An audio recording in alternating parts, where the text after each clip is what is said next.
Pembangunan pesat negara ini hasil daripada usaha kita bersama melalui cukai yang dibayar. Antara cukai yang disumbangkan oleh rakyat Malaysia adalah cukai jualan dan cukai perkhidmatan. Nanti, cukai jualan dan perkhidmatan diganti dengan cukai barang dan perkhidmatan atau lebih dikenali sebagai GST.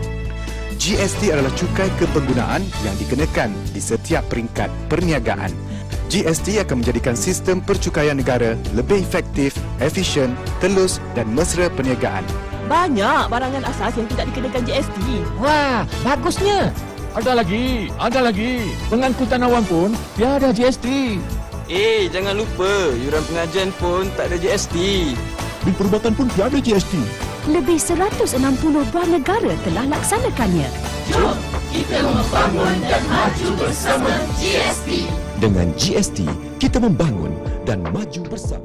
Pengenalan Cukai Barang dan Perkhidmatan GST diperkenalkan di Malaysia pada 1 April 2015, mencetuskan spekulasi dan perbincangan di kalangan rakyat Malaysia. China juga melaksanakan GST yang dikenali sebagai Cukai Nilai Tambah VAT, yang menambah nilai pada setiap peringkat rantaian bekalan. Biro Cukai Negara China melaksanakan dasar VAT untuk menyeragamkan proses, menyelaraskannya dengan prinsip antarabangsa. Pengurangan kadar VAT yang berterusan di China mencerminkan komitmen untuk mengurangkan beban cukai keseluruhan, mewujudkan persekitaran yang lebih mesra perniagaan. Sistem VAT China sedang berkembang pesat dengan perubahan yang dijangka untuk meningkatkan ketelusan, pematuhan dan kemudahan menjalankan perniagaan. Tidak seperti sistem cukai pendapatan progresif, VAT adalah berdasarkan penggunaan, bukan pendapatan. Pengkritik berpendapat bahawa walaupun VAT adalah seragam untuk setiap pembelian, ia mungkin membebankan kumpulan berpendapatan rendah secara tidak seimbang dan meningkatkan birokrasi perniagaan. Ada yang melihat VAT sebagai punca kontroversi, mencadangkan ia memberi manfaat kepada kerajaan tanpa membebankan golongan kaya seperti cukai pendapatan. Adalah penting untuk ambil perhatian bahawa lebih 160 negara, terutamanya di Kesatuan Eropah, menggunakan VAT, walaupun pendapat berbeza tentang kesan ekonomi dan keadilan berbanding cukai pendapatan. Definisi cukai ialah bayaran mandatori yang dikutip oleh kerajaan daripada individu dan perniagaan untuk membiayai barangan dan aktiviti kerajaan am. Sebagai sumber hasil utama, cukai boleh dikenakan ke atas pendapatan, keuntungan, barangan, perkhidmatan dan harta. Objektif utama adalah untuk meningkatkan hasil untuk membiayai perbelanjaan awam, membezakannya daripada yuran dan denda. Kerajaan menggunakan sistem cukai untuk menyediakan perkhidmatan awam yang penting seperti keselamatan sosial, penjagaan kesihatan, pertahanan negara, dan pendidikan, menyumbang kepada pembangunan kemudahan dan infrastruktur. Cukai juga menyokong program keselamatan sosial, memastikan bantuan kewangan untuk kumpulan yang terdedah dan mengekalkan kestabilan sosial. Dana kerajaan daripada cukai diperuntukkan kepada kesihatan awam, keselamatan dan penambahbaikan infrastruktur, termasuk hospital, polis, perkhidmatan bomba dan pertahanan negara. Sistem pendidikan awam yang merangkumi sekolah dan universiti merupakan pelaburan yang besar dalam pertumbuhan ekonomi dan pembangunan sumber manusia negara. Tujuan cukai. Tujuan utama cukai adalah untuk membiayai perbelanjaan kerajaan, menyokong perkhidmatan penting seperti pertahanan, lebuh raya, polis, dan sistem keadilan yang memberi manfaat kepada semua rakyat. Cukai juga membiayai program yang memanfaatkan kumpulan tertentu seperti kesihatan, kebajikan, perkhidmatan sosial, latihan pekerjaan, sekolah, dan taman. Selain itu, cukai berfungsi untuk tujuan seperti tidak menggalakkan tingkah laku tidak sihat dan mengalihkan sumber daripada sektor swasta kepada kerajaan. Objektif utama ialah penjanaan hasil, membezakan cukai daripada yuran dan denda. Cukai excise menyumbang kepada pembinaan infrastruktur, memupuk pertumbuhan ekonomi dan perdagangan. Percukaian, menurut Dente, 2014, adalah alat penting untuk meningkatkan pendapatan kerajaan untuk menyediakan perkhidmatan yang bermanfaat. Jenis cukai yang berbeza memenuhi objektif kewangan dan ekonomi tertentu, dan kadarnya mungkin berubah berdasarkan dasar fiskal dan keadaan ekonomi. Kesimpulannya, cukai memainkan peranan penting dalam membiayai perbelanjaan kerajaan, tidak menggalakkan tingkah laku yang tidak diingini. dan memudahkan pemindahan sumber untuk faedah awam.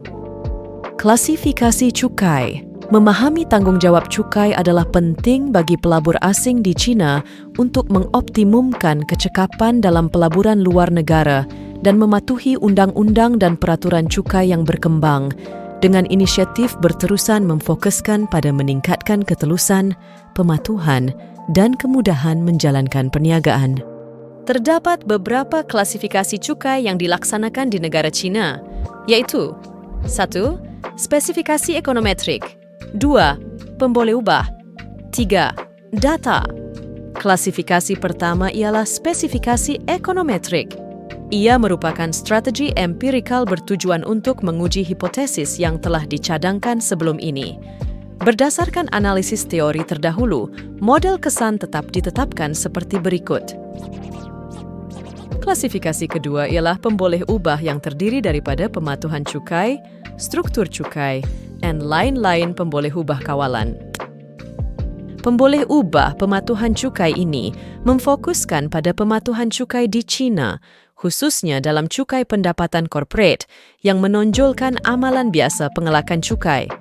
Pelbagai kaedah, termasuk kaedah perbezaan akaun cukai, ATDM, dan kaedah pulangan baki regresi, RR-Mancher, digunakan untuk mengukur pematuhan cukai bagi syarikat tersenarai dan tidak tersenarai, menggunakan data daripada Pangkalan Data Perusahaan Perindustrian China.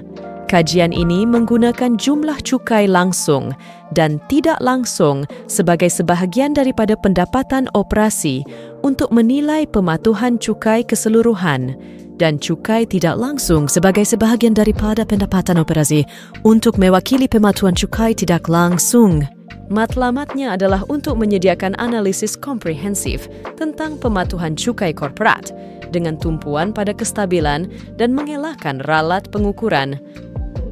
Bagi pemboleh ubah struktur cukai pula, sistem cukai adalah aspek penting dalam struktur institusi negara yang menunjukkan pengagihan beban cukai. Di China, sistem cukai dipengaruhi dengan ketara oleh cukai tidak langsung membentuk lebih 70% daripada jumlah hasil dan cukai pendapatan korporat menyumbang lebih daripada 90%. Cukai langsung, termasuk cukai pendapatan peribadi dan korporat, memainkan peranan dalam peralihan beban cukai. Struktur cukai diterangkan menggunakan petunjuk seperti perkadaran cukai langsung dalam hasil cukai dan nisbah cukai langsung kepada tidak langsung, seperti yang dicadangkan oleh kajian terdahulu. Caucase. Bagi lain-lain pemboleh ubah kawalan pula, isu heteroskedastisitas dan endogeneity diatasi dengan mempertimbangkan pemboleh ubah di peringkat perusahaan dan serantau. Pemboleh ubah korporat seperti intensiti modal, bilangan pekerja, umur dan kapasiti peminjaman diperiksa untuk memahami kesannya terhadap kadar cukai sebenar. Perusahaan berskala besar dengan intensiti modal yang lebih tinggi cenderung mempunyai operasi yang lebih piawai, yang membawa kepada pematuhan cukai yang lebih besar. Kekangan kewangan dinyatakan sebagai nisbah perbelanjaan kewangan korporat kepada jumlah aset, memberi kesan kepada pengawasan luaran. Kawalan wilayah termasuk pembangunan ekonomi, pembandaran, struktur perindustrian, kepadatan penduduk, perbelanjaan fiskal tempatan, dan beban cukai keseluruhan juga dipertimbangkan. Pembangunan ekonomi dan perbandaran dilihat sebagai faktor yang meningkatkan pematuhan cukai korporat, manakala kepadatan penduduk, perbelanjaan fiskal, dan beban cukai keseluruhan boleh mempengaruhi pengelakan cukai korporat.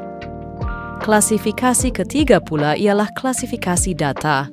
Artikel ini menggunakan data daripada Pangkalan Data Perusahaan Perindustrian China meliputi tahun 1998 hingga 2007.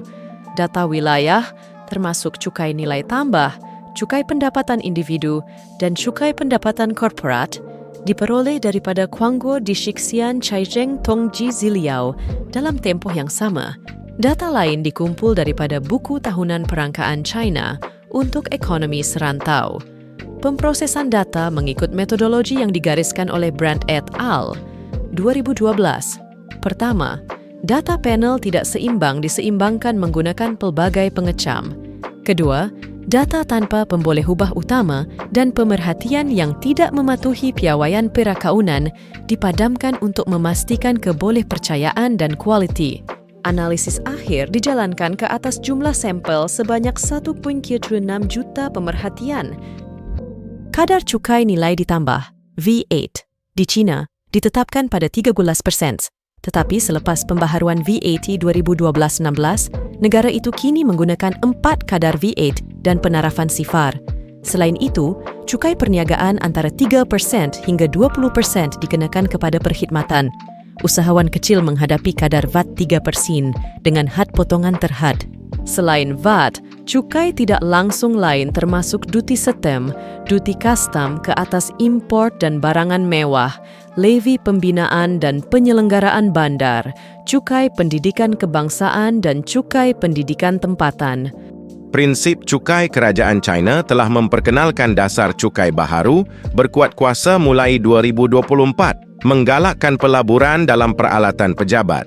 Menurut notis nombor 37/2023 daripada Kementerian Kewangan dan Pentadbiran Percukaian Negeri, syarikat boleh memotong keseluruhan kos peralatan dan peranti bernilai CNY 5 juta atau kurang daripada pendapatan bercukai sepanjang 2024-2027.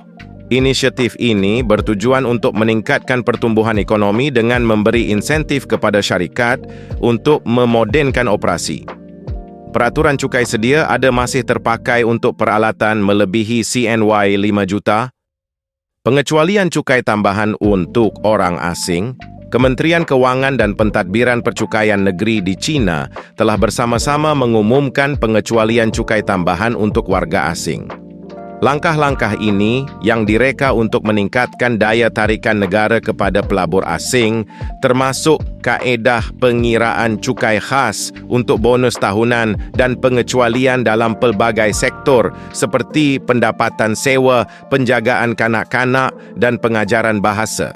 Pembayar cukai kini mempunyai pilihan untuk memilih antara kaedah tradisional, pengiraan cukai bonus dan undang-undang baharu yang menyepadukan pengiraan jumlah pendapatan tahunan.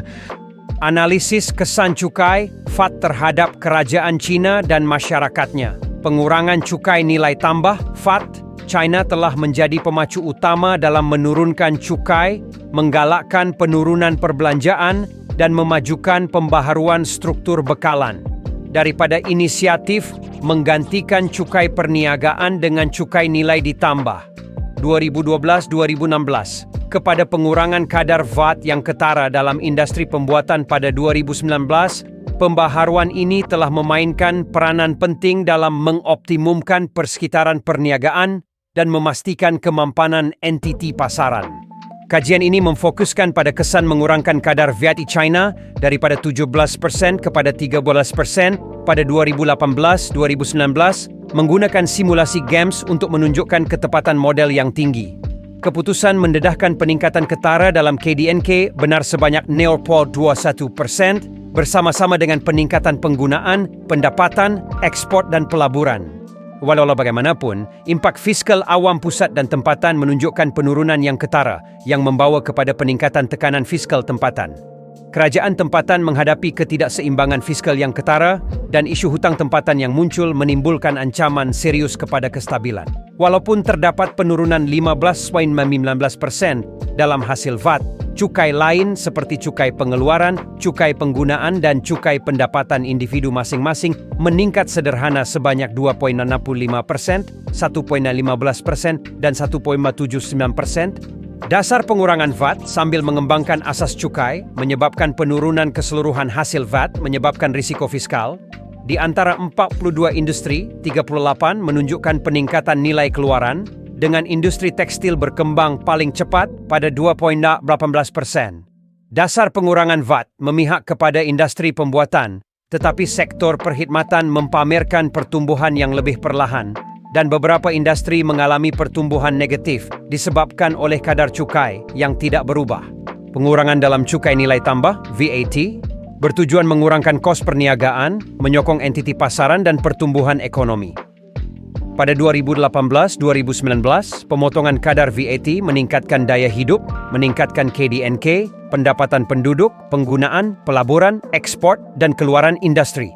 Walau bagaimanapun, penurunan hasil VAT meningkatkan tekanan fiskal tempatan daripada core point 342 kepada 2.38. Peningkatan 10.96%. Kesan COVID-19 mengubah hasil, membawa kepada 73% kadar pertumbuhan KDNK, penurunan dalam pendapatan, penggunaan, pelaburan, ekspor dan tekanan fiskal tempatan meningkat kepada 0.435. Pembaharuan VAT China, walaupun bermanfaat, memerlukan pengurusan yang teliti untuk mengelakkan risiko kepada kewangan tempatan.